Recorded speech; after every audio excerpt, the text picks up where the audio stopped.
এই মুহূর্তে নজর রাখবো গার্ডেন রিচের দিকে। গার্ডেন রিচে অভিশপ্ত বহুতলের কাছেই আরো এক তাসের ঘরের হদিশ মিলল। মূল রাস্তার উপরেই একে অপরের দিকে হেলে রয়েছে দুটি বহুতল। যে কোনো সময় দুর্ঘটনার আশঙ্কা করছেন স্থানীয় মানুষজন। আজ সেই বিপজ্জনক বহুতলটি পরিদর্শন করবে পুরো প্রতিনিধি দল। গার্ডেন রিচে বহুতল বিপর্যয়ের ঘটনার পরেই এই ছবি একবার প্রকাশ্যে এলো। গার্ডেন রিচে সেখানেই দেখা মিলেছে পরপর দুটি একে অপরের দিকে হেলে থাকা বহুতলের। যে কোনো সময় এই বহুতল দুটি ভেঙে পড়তে পারে এমনটি কিন্তু আশঙ্কা করছেন স্থানীয় মানুষজন। যদিও তারা এই নিয়ে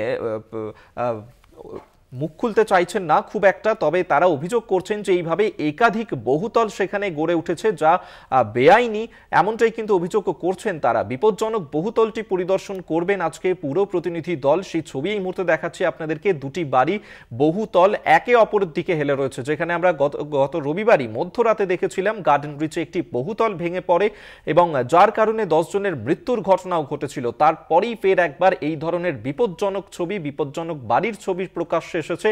দেখতে পাচ্ছেন সেই ছবি যেখানে পরপর দুটি বাড়ি একে অপরের গায়ে হেলে রয়েছে এবং সেখানকার স্থানীয় বাসিন্দারা তারা বলছেন এই রকম একাধিক বহুতল সেখানে রয়েছে যা নিয়ে এর আগেও কোনো ব্যবস্থা নেওয়া হয়নি। তবে আজ এই বিপজ্জনক বাড়িগুলি সেখানে দেখতে যাবে পুরো প্রতিনিধি দল এবং কিভাবে সেখানে গড়ে উঠলো, কিভাবে অনুমতি দেয়া হলো এই ধরনের বাড়িগুলি নির্মাণ করার জন্য, সেই প্রশ্নই কিন্তু বারবার উঠছে। গার্ডেন রিচের ঘটনার পরে ফের একবার এই যে বহুতলের ছবি সামনে এলো তা নিয়ে কিন্তু ফের একবার প্রশ্ন উঠছে।